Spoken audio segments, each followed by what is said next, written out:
Hey, welcome back to Create Out Loud. Today we are talking to Rissi Palmer. Rissi is a singer-songwriter in the Southern Soul tradition, and she's had a really extraordinary career, and we're going to talk about it in detail. And we're going to talk about how thinking she had it made at 25 turned out to be both incredibly difficult because it wasn't true, and an incredible opportunity to choose herself and to realize that no one is coming to save her.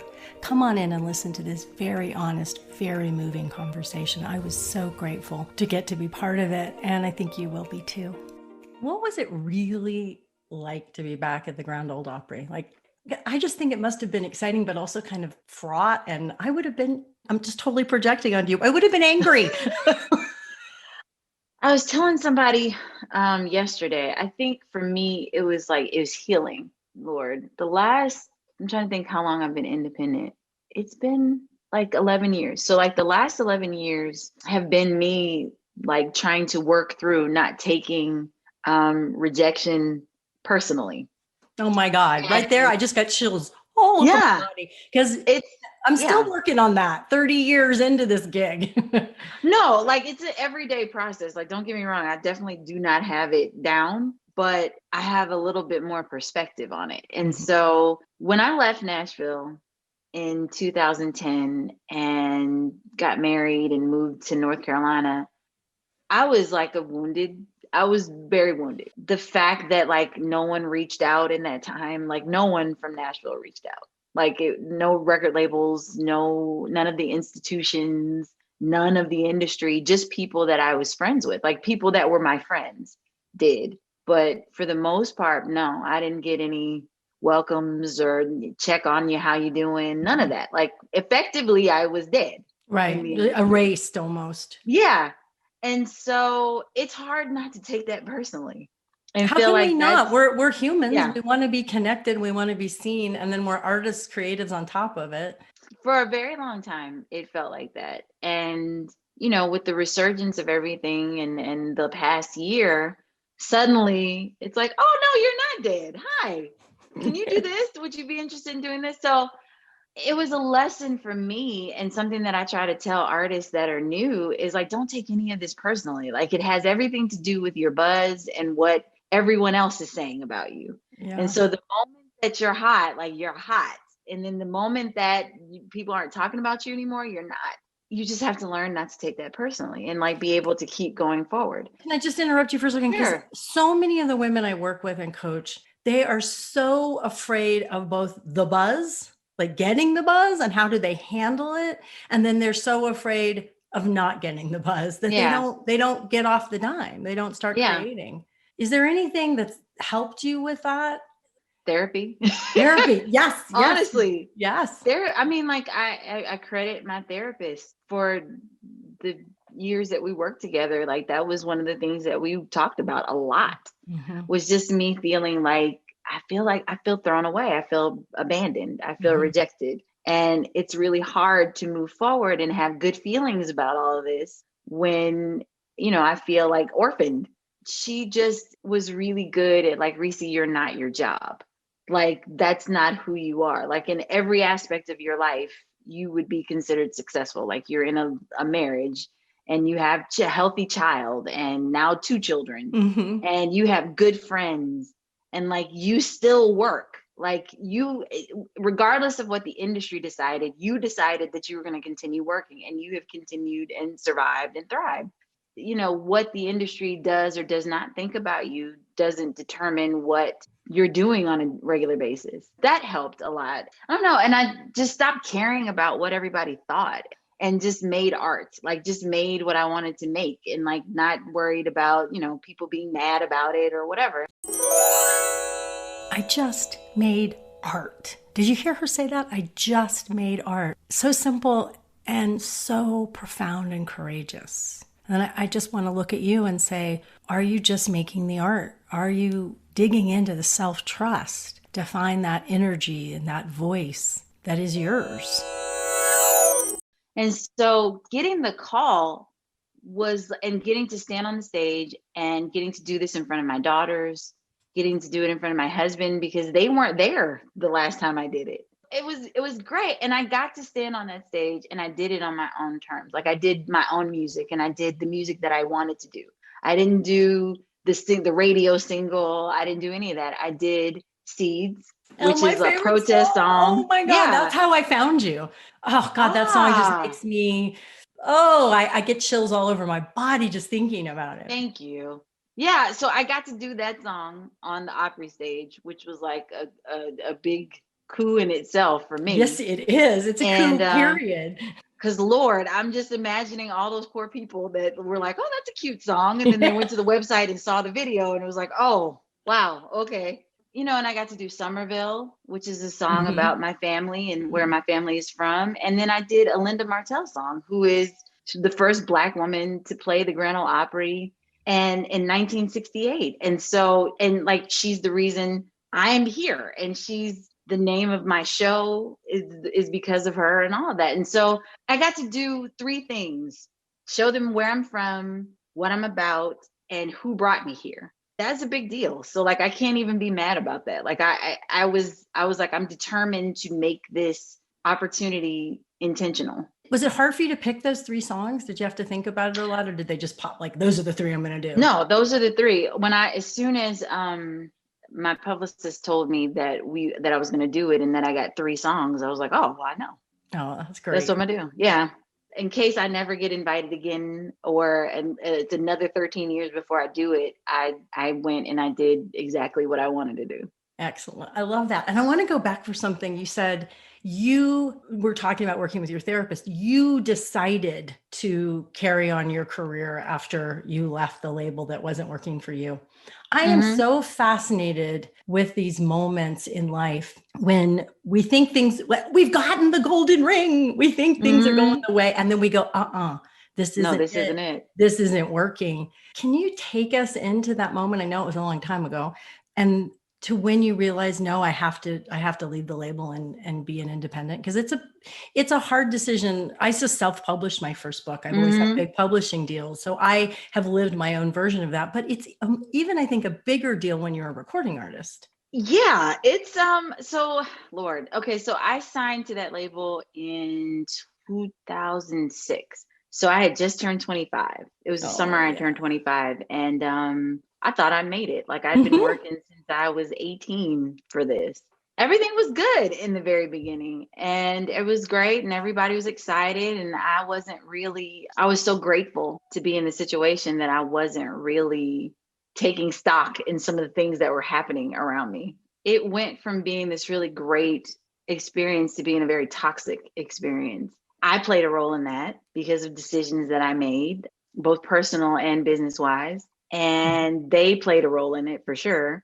And I was at the point, so fast forward to 2009, I was trying to undo some of those toxic decisions that I had Mm-hmm. made Mm-hmm. and set the situation course correct, so to speak. I was in a relationship that I shouldn't have been in.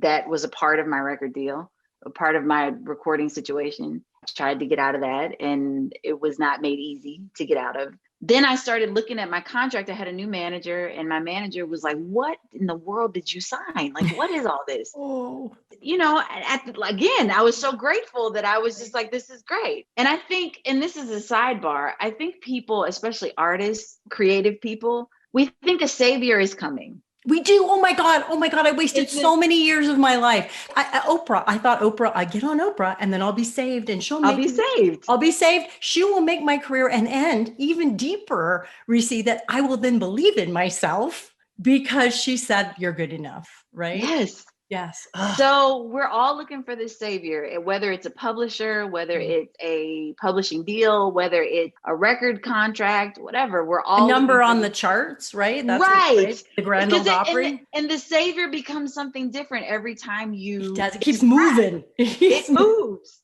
I just was like, this is not good. Like, this is not good. And I was being told like to stop having so many opinions about things and just do what Oh. everybody wanted me to do. I had trusted a lot of people. And so I wasn't really paying attention to like the finances Mhm. and got to the point where I realized that my band hadn't been paid in like a year. Like I had been paying them for the gigs that I was directly paid for. I paid them, but for the gigs that the record company was supposed to be paying for, they weren't paying for them anymore.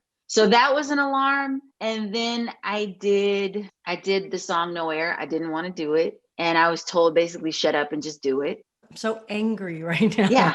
For And 25-year-old you, 27. yeah, I just was like, I told my managers, like, I'm extremely unhappy. I can't tell you how unhappy I am in this situation. I asked to leave, scheduled a meeting. I drove to Atlanta because my record company was based in Atlanta, sat in front of the owner of the label. And I was just like, I'm not happy. You're not happy. This isn't good. Like, can we just please not do this anymore? And he said, if you could get someone to write a check for you, and it was a ridiculous amount that nobody was going to pay for this. And he was like, if you get somebody to write a check, then I'll let you go. I knew that wasn't going to happen. Then I was informed that we weren't going to do a second album, that we were just going to record a couple new songs and tack it on to the first album. Because of that, it wouldn't count as a second album, so I wouldn't get an advance. So there would be no new money coming in or any of that. And so my manager and my lawyer and I sat down, looked at the contract, tried to figure out how to get out, couldn't get out. And so my only recourse was to file bankruptcy. And so at 27 years old, in the middle of, I had just signed a modeling contract.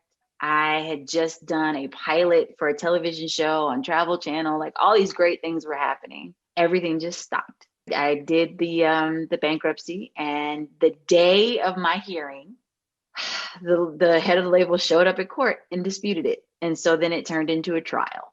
So what would have ended in like 3 weeks it took a year. And in that time, I developed nodes on my vocal cords and couldn't sing. I couldn't perform because everything was kind of in limbo. Right. And I was working a retail job at the mall in Nashville while my video was still playing across the hallway in the Apple store. That is so surreal. I just have to stop there for a second. How did you take care of your mental health during that? I mean, I drank a lot. Yeah. I mean, filling out the bankruptcy papers, I remember I drank an entire bottle of wine because I knew that it was like, you're in for it. Like, this isn't going to be easy. Yeah. And, I'm working my retail job. I'm seeing people that I've been on tour with walking through the mall, and I'm like trying to hide in the dressing room at this store so nobody sees me. My peers are going on tour and doing all these things. And meanwhile, I'm in Nashville working a minimum wage job, trying to get through this trial. Finally, I got to the point I couldn't afford to stay in my apartment, this apartment that I loved so much and that I had, bought at the height of everything. I couldn't afford to pay for the apartment, my monthly, anymore. And so I had to give up the apartment and I had to move home and moved in with my parents. I'm 27 years old. After being on my own since I was 18, I'm back in my parents' house. It was horrifying. Yeah. And it lasted a year. The only thing that got me through was God, like my faith and all of that, because it was like everything that you could think, every icon that you can have in your life was just stripped away. That's what it sounds like. It sounds like it's such an archetypal passage, right? Yeah. Everything that you had worked for, everything that the culture says, yay, you've made it, was taken. Do you look back on it and think that's just the patriarchy trying to put strong Black women down? Or do you look at it as that's the way the music business works? Or do you look at it through different lenses? And I love that you've said I made mistakes and I take responsibility for it. So obviously we're not just done to. I think I'll be honest with you. Like, I've never looked at it through that lens. I've always looked at it like it was like, I'm a person that I do believe that like what you put out, you get back. And so because of some of the decisions that I made during that time, some of this was like the natural consequences of those decisions. That I was very hard on myself. And like my friends who know like all the intimate details of it are just like, I think you're very hard on yourself. But like, honestly, I think that some of that was consequences. I do. And then the other part of it was, while all this was going on, like I had talked to other labels and stuff, and they were just like, okay, well, when you get out of your deal, we'll circle back. I was like, okay, well, great. And so then once everything was over, no. So I went back to Nashville after the trial was over and started writing again and was trying to revisit some of those relationships. And at that point, nobody would take meetings. No one would call me back. No one was calling my manager back. Was Nothing. that because they thought you were hard to work with? Damaged goods. Damaged like I had already had. So at this point, I had already put out 3 songs that made it into the 40s and not higher than that. But you were the first Black woman to have a song on the country charts in 20 years when that happened. Right. Yeah. But that meant nothing. It meant nothing. It meant nothing once. It meant nothing at the time, or it meant nothing once you'd gone through the trial? I mean, I don't honestly think that it meant anything at the time. I think that I probably was the most excited about or most moved by it. Mm-hmm. I don't really think, like, I know that it was used for publicity and I was in papers and stuff for that, but like in the industry, I don't think it meant anything. Okay. And then I could be the token for stuff. Like, right, it's like when right. we need to represent that we have Black people, call Rissi. Yeah, right. You can be our token Black. Yeah, you can be our Black girl. And so when it was all over, it was like, well, we don't really need you. We don't need you. It didn't work for your record label. And so, we're good. The thing that got me through, to answer your initial question, was just, it was faith in my parents and like my friends. Like, if I didn't have a support system like I have, I seriously don't know what I would do. I don't know that I would have made it. Like, it was just lowest of the low. This year has been the first time that I've been able to talk about that story without crying, because it just was devastating. It was. I mean, I'm devastated listening to it. I kind of want to go take a nap now. You're right. I feel like I just lived it with you and my heart's still beating fast. Did you, it was hard, you weren't creating that year while that was happening. You were just trying to survive. You weren't writing, were you? I actually was writing. Wow. I was actually writing. Actually, a couple of the songs that are on my project, the Back Porch Sessions, I wrote during that time.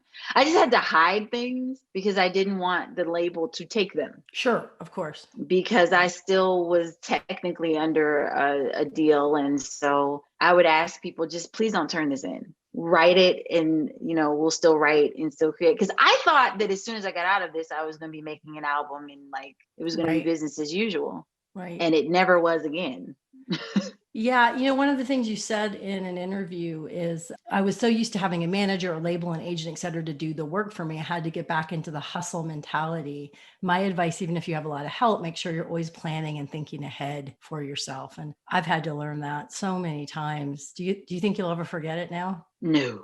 In fact, it's so deeply ingrained in me now that I'm having a hard time. Like, I need an assistant. Right. And we were trying to figure out, who could do it and that kind of thing. And like, I have a really hard time letting go. Well, I have 2 people in my life have offered to help me. They're like, any time you want to send over the password, you can. And I'm like, but I have to go through it again. Like, I can't now. Yeah, it's almost a little bit of, I don't want to use the word trauma lightly. It is though. Yeah, it is. Yeah. Like and I never want to be at the mercy. That's what I've said to myself in different situations. I never want to be at the mercy at fill in the blank. But it goes back to that savior thing. I never want to be at the mercy of someone's going to save me, of that fantasy. It's so insidious. It is. It's bad. And I think that it directs a lot of the work that I do now. And meaning with the show? Yeah, with the show and like some other things that I'm developing right now, because I don't ever want anybody. I think that's the thing. Like, I don't ever want anybody to be as devastated, because I'll tell you a story. So the first project that I did after all of that was over was the children's project in 2013. I love that project. Thank you. No, I love that project too. That project saved my life. So we did this project. It was great. And we got a lot of attention, and like my husband and I did all of this from our house. Like, we did it all ourselves. So I decided, okay, I'm not as shell shocked anymore. I want to do a regular project. So I did a Kickstarter, raised money, and started working on what would become the Back Porch Sessions. And we recorded it. I did it with 2 very dear friends, great producers in Nashville. And everybody was like, this is a really good project. You should shop this. And I was like, I don't know. I don't want to shop it. I'm not sure. Because I just didn't want to deal with the rejection. And just going to say, for everybody, shopping it means going to labels. Yes. And saying, yeah. Yes. Thank you. I'm sorry. Yes. That's okay. Shop, play it for different, and see if anyone was interested. And so my attorney sent it to some people, and we got some interest from this particular record company. This guy remembered me from my country days and loved the project. And he's like, this is a cool project because it's a lot of different things. She looks great. Like, she still looks really good. She still looks good. You're not over the hill yet. The old cow looks good. Like, she's still giving milk. Oh my God. And mind you, I was only like 32, I think. I know, right? I figured the math. I was doing the math. It's like 33 or something. And I was like, gee, she still looks good. But anyway, this label is like hype. Everybody's excited. They're talking about flying me out to LA to meet the rest of the record label and talk to tell them about the project. And do you think she'd be interested in making it longer? Because it was only 5 songs. And I was like, yeah, especially if it's other people's money. We were hyped. We were so excited.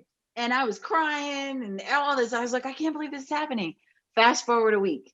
They ask about like, how many fans does she have on social media? What's her mailing list like? I had to start from scratch. Like, I couldn't take anything from the record label. They had even my social media pages, I had to delete everything and start again. Oh my God. Yeah, I was starting from scratch. I get a phone call from my attorney and he's like, Rissi, I am so sorry. He's like, I've been arguing with this guy for like the last couple hours, but they feel like they can't work with you because they'd have to start all over again with you because you don't have a built-in following already and that sort of thing. And so they're going to pass. I was devastated for like a week. Just like devastated. And I was like, I don't ever want to feel that again. I don't ever want to feel that. Not, no one else is holding up anything that I'm doing. No one else is going to keep me from moving forward when I want to move forward. And I'm just not going to be holding to that anymore. There's no one coming to save you. I'm not going to be waiting for any gatekeeper. So I was like, if I have to wait for this, then I'm never going to make music again. And so from the release of Backport Sessions to today, like I'm very down on people not doing for themselves if they can. You're just going to hear me over and over again. I wish you could see how excited I am when Rissi talks about this, about how she had to keep learning over and over again, that she has to pick herself, that she had to do her own work, and how it has led her to more and more of, I don't want to say success, although that's true, but a fullness of self, a fullness of creativity, because that's the real rub that I've had to learn. Yes, it's great to get my work out there on my own terms. It's very empowering. But what's really important is how it's changed me as a person and as a creator, because there's this deep agency, this deep ownership. And without that, I don't think we can find our and put together. I don't think it's finding. I think it's developing our own creative voice. We can't find the energy and the flavor of what we're here to bring if we're waiting to be found, discovered, waiting for the gatekeeper to say yes, waiting to be saved. I just don't think it happens. At least it didn't for me. Take me into what it feels like for you to create music. How does a song start? Does it start with a melody? Does it start with a bridge? Does it start with a word? Does it start with a feeling in your body? All songs start different. Like, for example, Seeds started with a quote. Then from there, I just started thinking of what I would want to say in the song. Like, what was the message that I was trying to convey? The song You Were Here from Revival, it was verses before anything. I didn't have a melody or anything. I just had verses. And so I just started writing down what I wanted to say about that story. Right. And then that was about losing a child. Yeah, that was about a miscarriage. And it was like a poem almost. And then it turned into the song.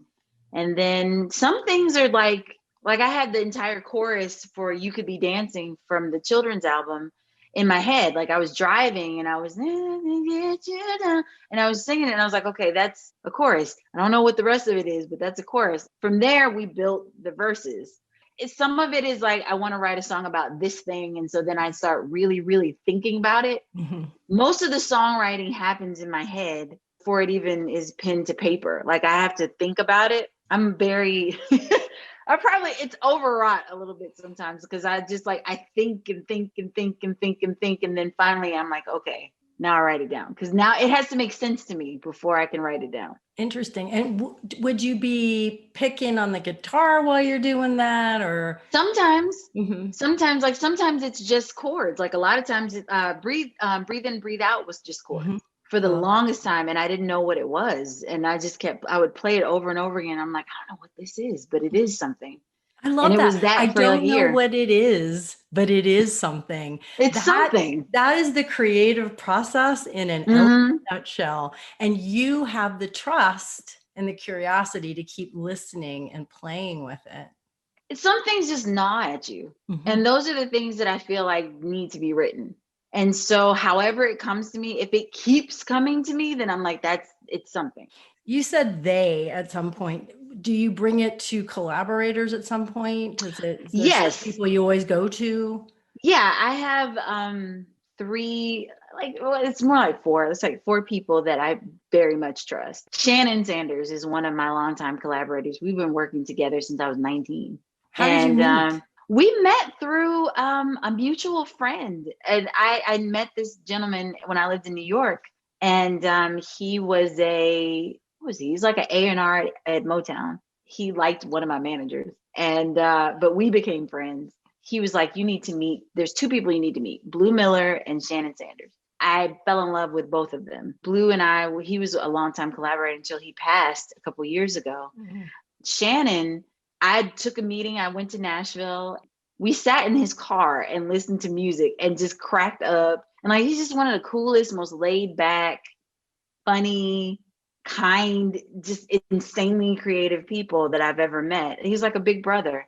And he introduced me to his producing partner, Drew Ramsey. They worked on my first album. They did the back porch sessions, and they wrote and produced a couple songs on Revival. And they've just been my friends for that long, and like known me since we laughed, like before I got my teeth fixed, he always says. He's known me forever. Oh my God, I love things like that when people know stuff like that about you. Yeah, like it's the best. You feel so known, right? Yes. And then Deanna Walker and Rick Beresford, their husband and wife, I met them when I was like 25. They were writing for my first publisher, who I was not writing for anymore, but still very close to, invited me to a writer's night that they were doing in Nashville. And I went, really just fell in love with how cute Rick and Deanna were. And I was like, they're so funny. And I met them. They pitched a song to me that ended up on my first album. And I just loved them. Like, I just loved them. And going to their house to write with them was like this extremely cathartic experience. Like, they feed you, they laugh with you, you tell them stories, and like they know about your life. And like, it's just, writing is a very intimate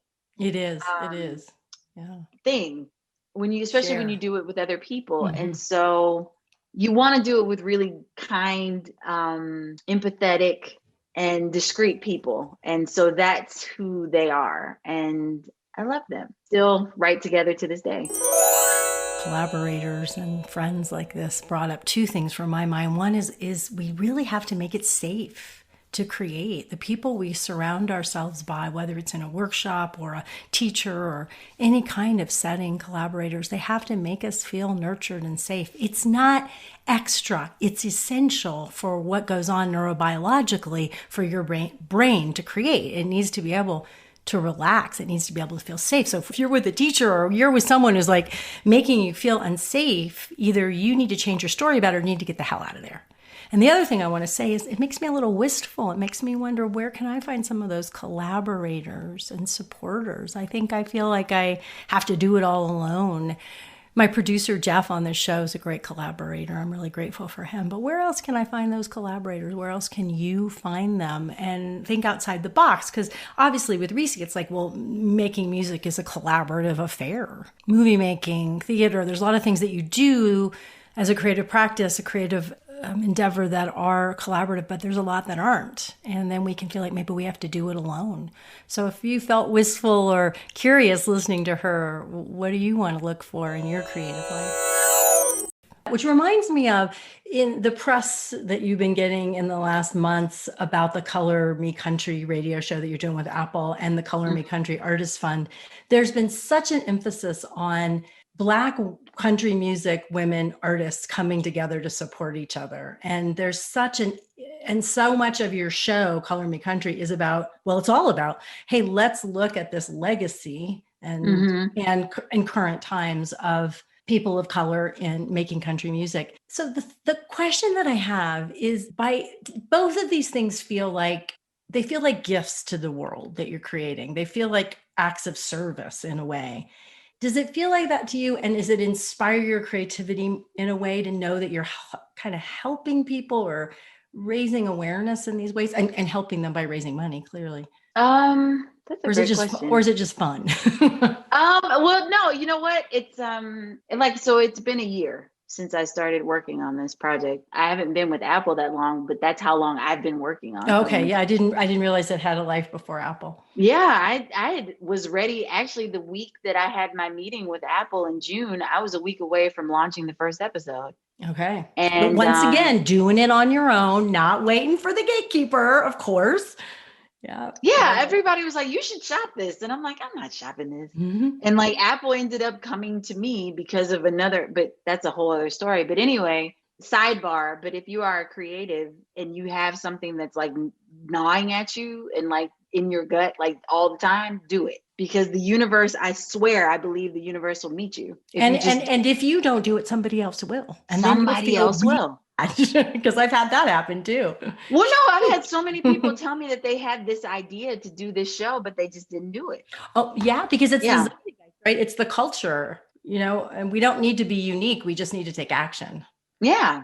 So it started out as just like, I just want to tell these people's story because I know how important it is to feel acknowledged and to feel like what you've done, it matters. And so it was really important to me to impart that feeling on other people because I know what that's like. I know what it's like to read an article about Black country artists and like have your name completely omitted from it, or have it just boiled down to like a few people when you know that it's a larger thing. Yeah, it started out just as that. It's like me just wanting to tell my story and then tell other people's story and have it just out here. And so there's a historical record of it somewhere.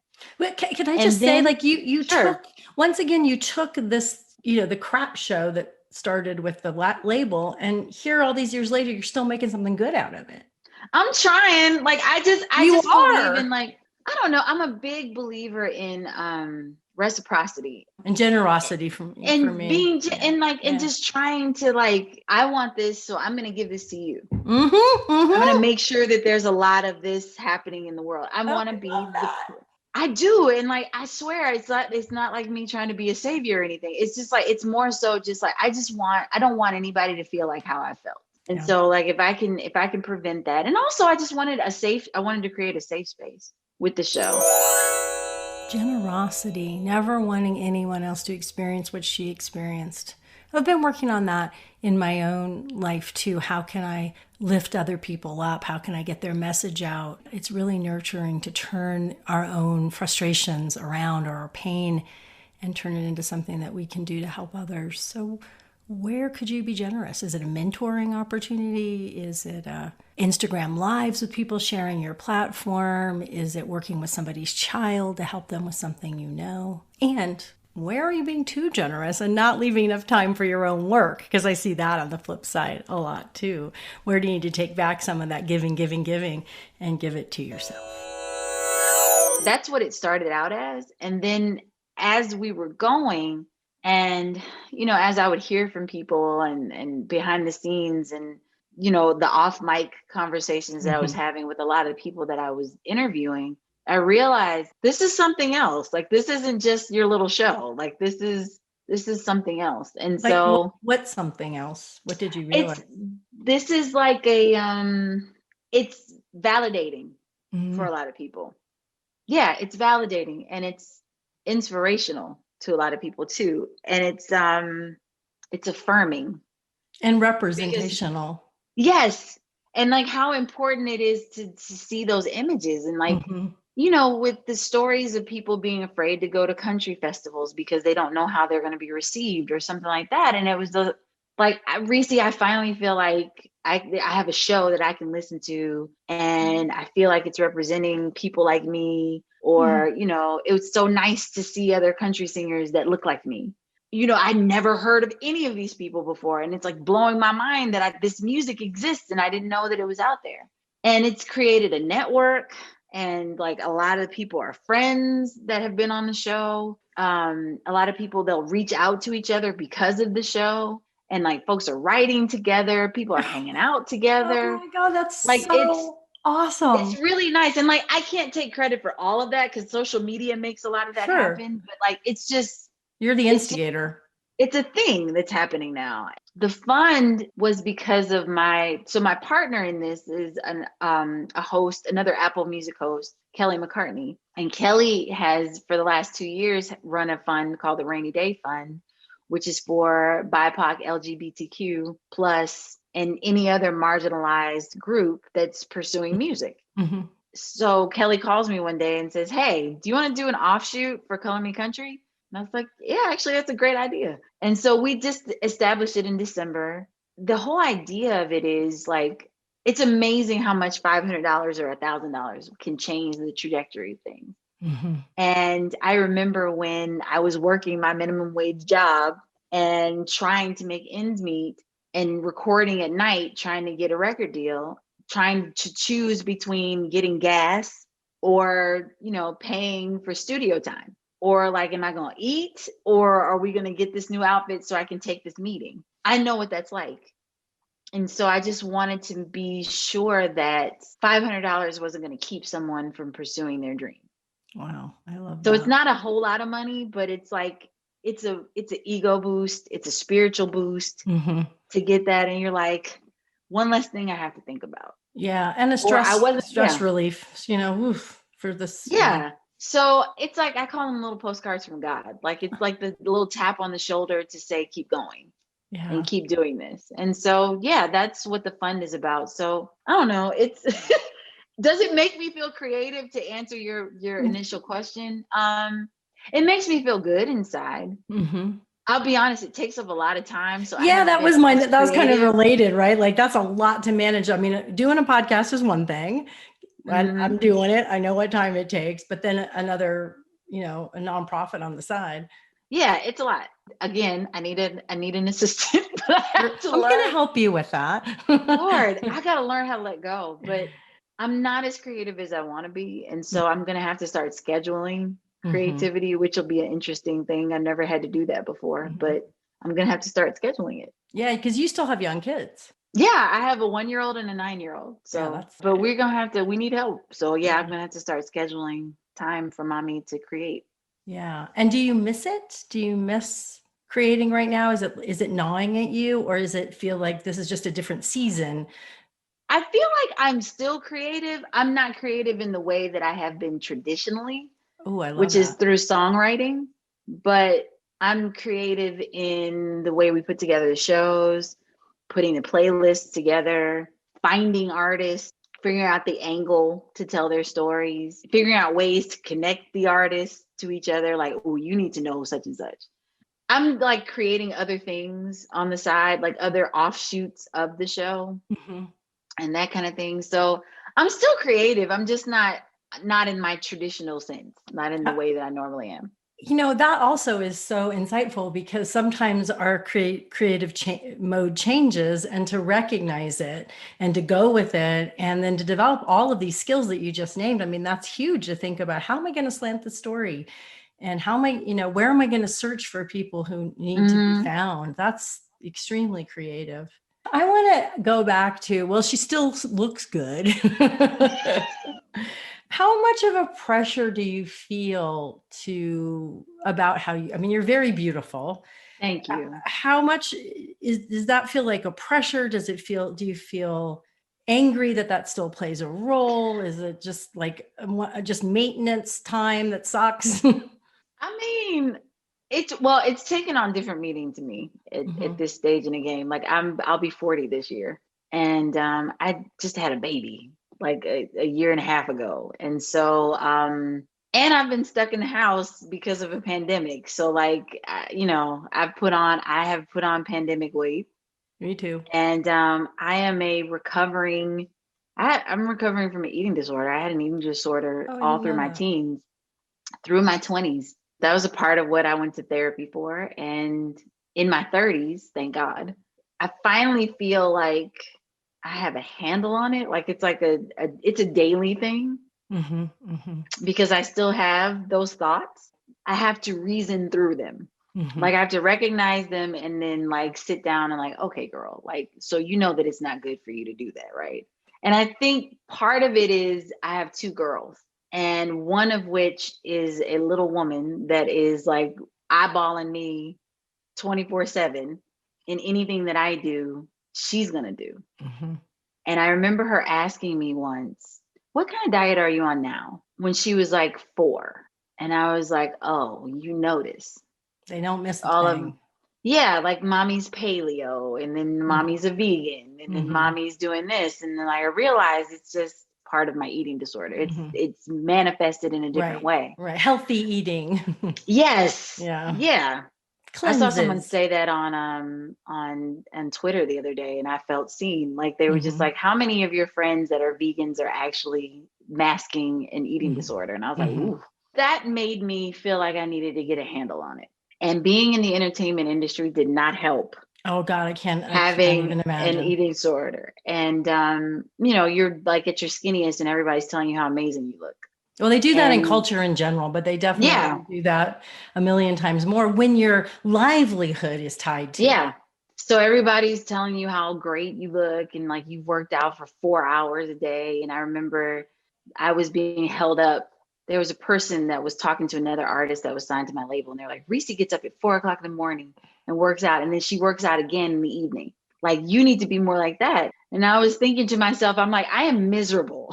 Like, you don't want to be like me. Please don't hold me up. Yeah, please don't hold me up. But like, it still felt good too to be like someone saying that about you. To answer your question, like in the really, really long form, I hate it. I hate that this is what it is. And it makes me really happy to see some of the women that are being lifted up right now in our culture and in the music industry, and seeing, you know, different shapes and sizes and that sort of thing. I think that's really awesome. But I mean, unfortunately, until we change a lot of things, like until we burn down a lot of these things, institutions, fortunately, we live in a patriarch. Our value, unfortunately, as women is placed on how young we are, how good we look, how thin how thin we are, all of that. And so it's a thing that I have to fight every day to think about. But yeah, I hear that a lot. Like, girl, you look good. Like, you look good for almost 40. And I'm like, this is what I look like. Like, what do you want from right? The life? comparison that is immediately baked into that statement. You look good for 40. For 40. I'm like, I just look good. How about that? Like, so, you know, and I just took a job on camera at CMT. And so like, I'm having to like quell these things in my mind. You look fine.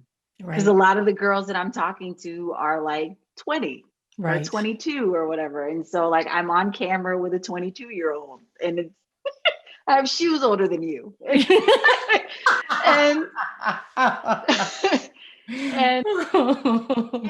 and you're okay. Like, this look is fine, and this look is fine too. Like, all these looks are fine.